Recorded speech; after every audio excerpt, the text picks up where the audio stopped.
morning. We're about an hour's drive away from Santiago. In the last video, we got all the bits done to our bikes, did a bit of maintenance, got a few spare parts and a few other bits that we needed to get on with the next leg of the journey. Yesterday, we rode from Santiago about 70-80 k's. It wasn't a big day.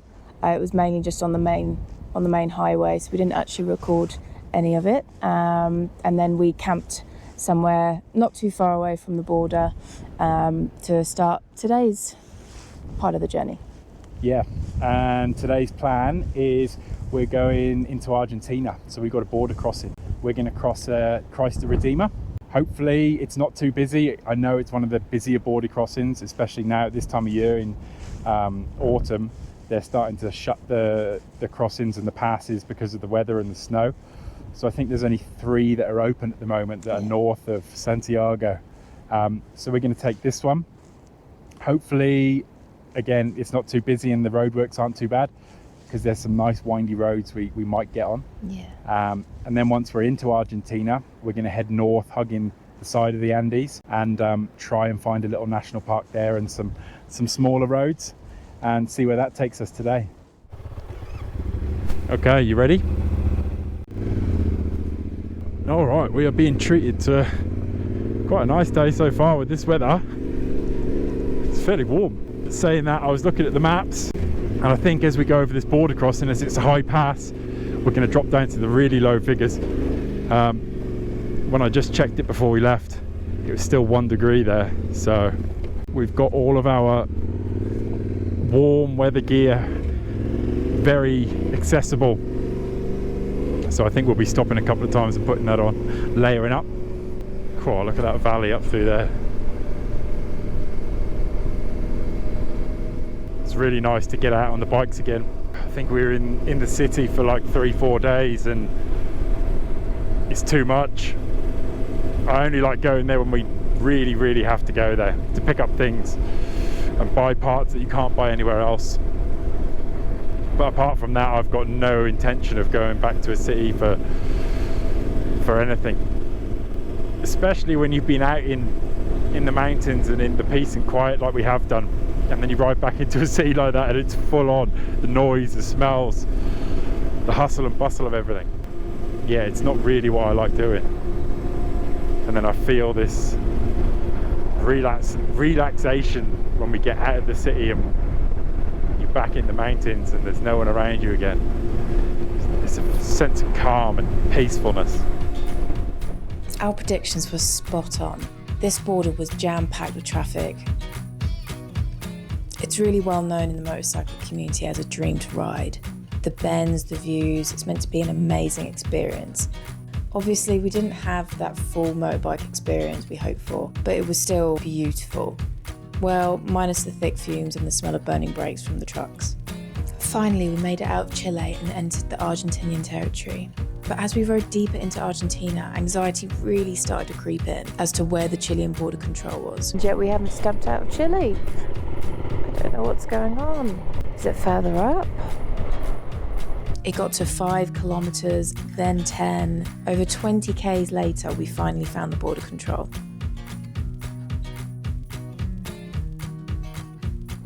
We've started going through what seems to be the joint border control, where you can exit Chile and enter Argentina at the same time. It's very confusing actually. It sounds like it'd be the ideal situation, but it's not. It's not, because we nearly drove past it because there's no one stopping you on the road, or there's no barriers or anything like that like we're used to. And one of the guys there's got our passports and all of our vehicle documents, and I think they're going to issue us with a temporary import permit. Hopefully he comes back to us soon and then we can carry on going into Argentina. With our passports stamped, we were good to go.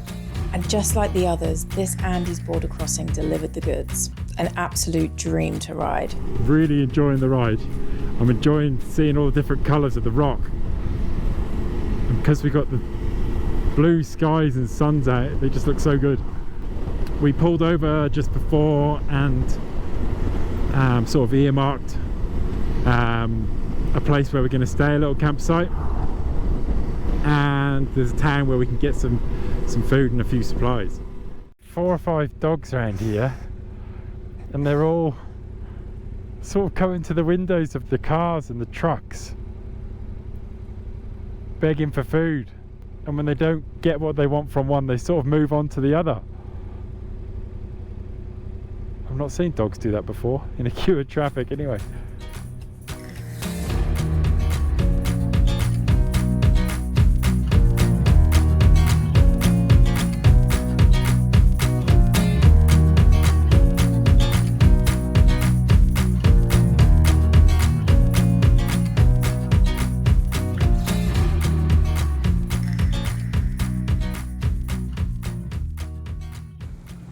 So we've just found a little campground near the town Ushuaia. That's it, Ushuaia. It's about 70 or 80 k's away from the border crossing, so we didn't really do a huge day today. But with border crossings, it always feels like a big day because it's a little bit of admin you got to do. I had a few little lessons learnt today.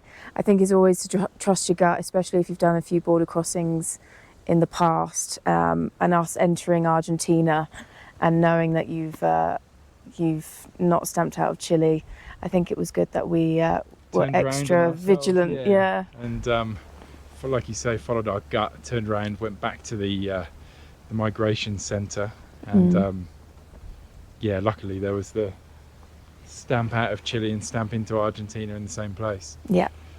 So that's the first time we've come across that, isn't it? Yeah. On our trip. And every border is always different, so it's not always going to be the same as last time. I think that was the moral of the story today. That's what we've learned today, yeah. But yeah, the ride was really, really good. It was beautiful. Like I said previously, I feel like the border crossings are like their own little tourist destinations because they're just amazing. Loads of people taking pictures. Yeah, it was really, really beautiful. But yeah, we're gonna cook some food. Matt's bought some... I bought some mince. I got some pasta because the mince was a kilo of mince was cheaper than 2 cans of tuna, so we're treating myself to that tonight. I'm gonna get the tent up, get cooking, and call it a night. Call it a night.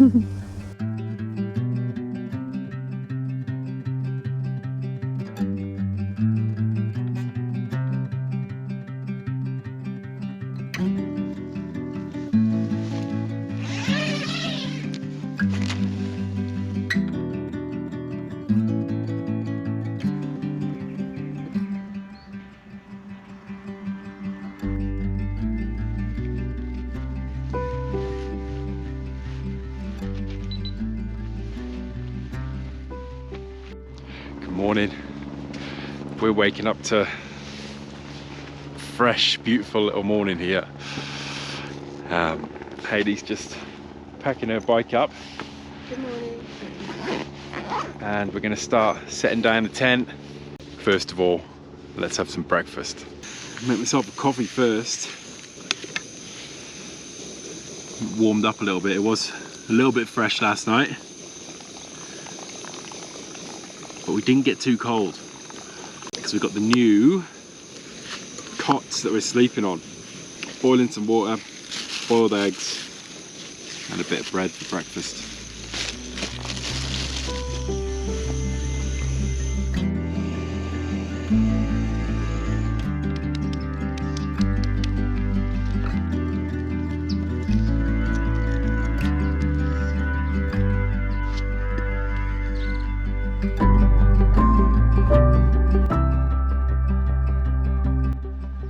Next, I'm going to get myself a shower because this campsite has got hot water, thankfully, and the lady turned it on for us. So let's have a look at these bathrooms and the shower.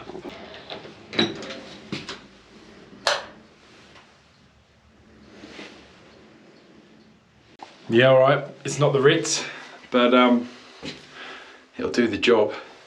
That shower was surprisingly good. I was impressed with that. Before I get my bike gear on, I've got one more job to do, and that is wiring the intercom microphone for my helmet. So mine broke way over thousands of Ks ago, maybe 5,000 Ks ago. So before I set off now, I'm going to try and wire that in, and Hayley's going to be able to hear me speak for the first time. I think she's going to be pretty happy about that. Right, let's get that done. So what happened with my microphone, there's a little wire that attaches inside to the side of the intercom unit, and it snapped off. So the replacement part, which I got sent, is this. It's not the same one, it's a boom microphone, but it has this all important part on it, which is what I need. So I'll take the old one out, wire this in, then hopefully we'll have two-way intercom again, it's needed. It's not needed, it's beneficial, it's helpful. It's helpful for directions, questions, anything like that, where you don't have to pull over and waste a minute or two pulling in, having a chat and then carrying on. Plus it's quite nice to have a little talk about the scenery and what you're enjoying about the day and what you're seeing. So it's a very nice to have, and I couldn't find them online here to get them sent to Santiago. Our best bet was sending them from Sydney, so yeah, we're good to go.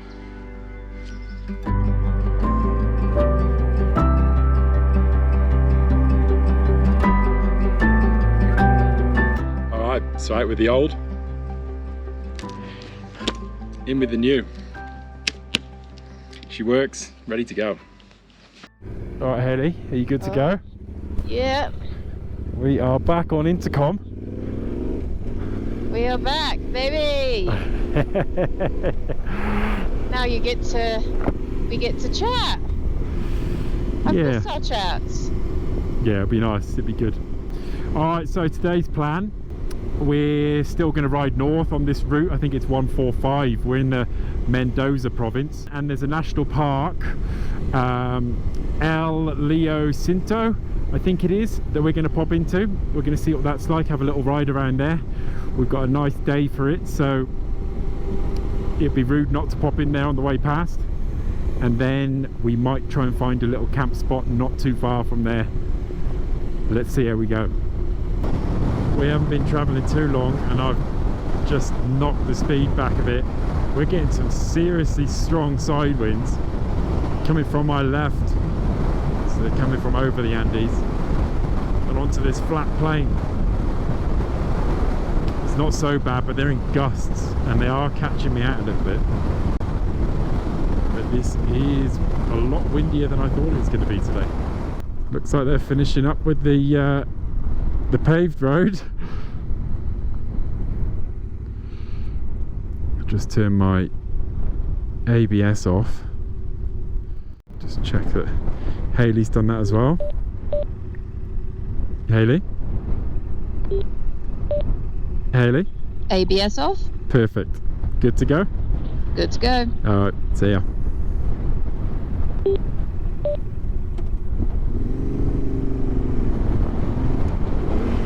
Oh, that won't do us any good, missing gears.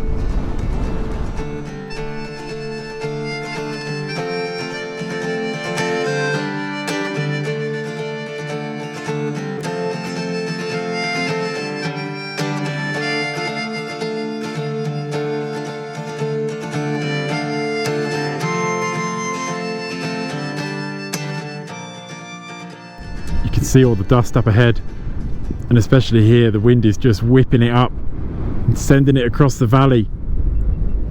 Just like that, it's huge dust clouds nearly covering the mountains in the background, out of sight. And then looking forwards, you can just see loads more. So I'm expecting to be riding into a little bit of this. It's fascinating, this landscape.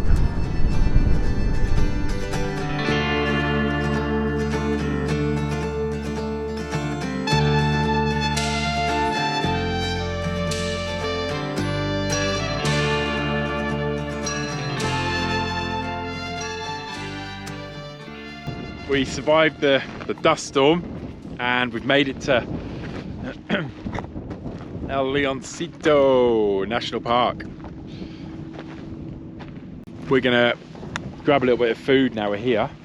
Hayley picked us up some salami and some bread. So quick bite when we're on the move, and then we're gonna carry on riding and explore this place. In the national park, there's an old dried up lake bed you couldn't miss, stretching about 12 kilometres. Naturally, we were both pretty keen to rip it around there.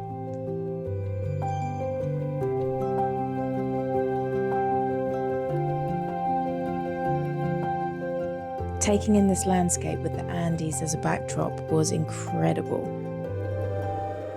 We haven't seen anything like it so far on this trip.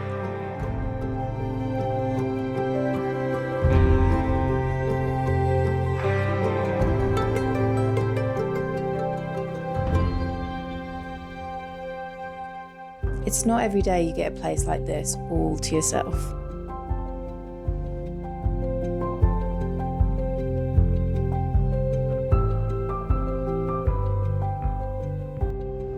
So I think we've got about 5 k's down this road, which I don't mind riding at all because it looks pretty cool.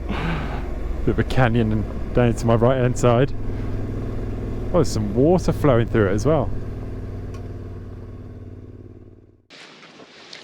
So we found a campground in the national park, nice and spacious, has plenty of facilities. We've got our own little, not stove, what word am I trying to find? We've got a grill. Grill. We've got our own little man-made grill with it's actually got water and a sink there as well.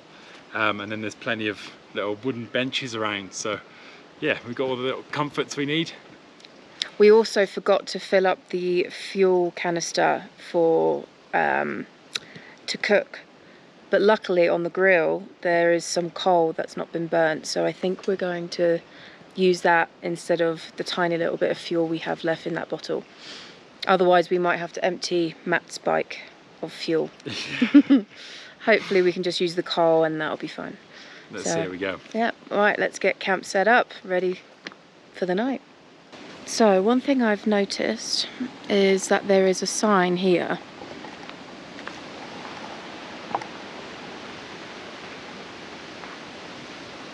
If your Spanish is any good, you would have translated that. I used an app to translate because my Spanish is not that good.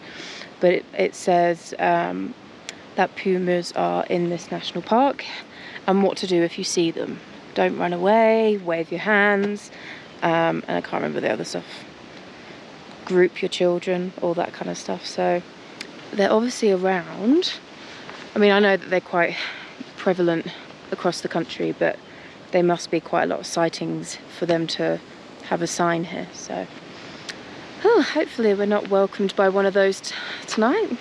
All right, we're all set up in camp. I have to excuse my hair, it is wild and I can't do much about it. I'm in desperate need of a haircut. So our new additions, one of the reasons we went to Santiago was to pick up the new additions to our camp, which are these cots. So previously we were using inflatable mattresses. They had foam in them. They're about maybe 8 centimeters thick, but they developed leaks and they were going down at night and we were having to blow them up. They were the 3rd set of mattresses we've had, and they all developed leaks. So that was it, that's the end. No more inflatable mattresses for us. So we've gone with the cots, and we also invested in these sleeping bag liners to go inside the bag to give you a bit more warmth. So now we're comfy and toasty, and hopefully we've eliminated any problem of mats deflating and ruining our night's sleep.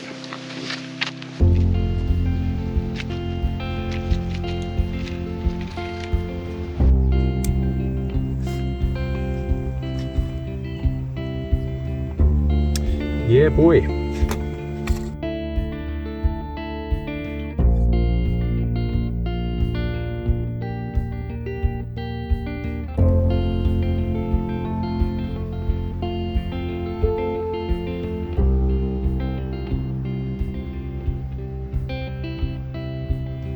All right, so that's rounding up today.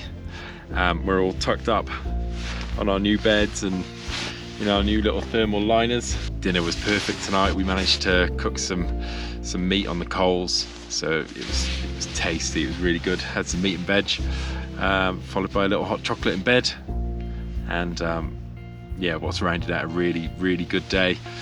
Good day's riding, perfect weather, and we found ourselves a really, really nice place to stay. See you in the next one. Night everyone, bye. See ya.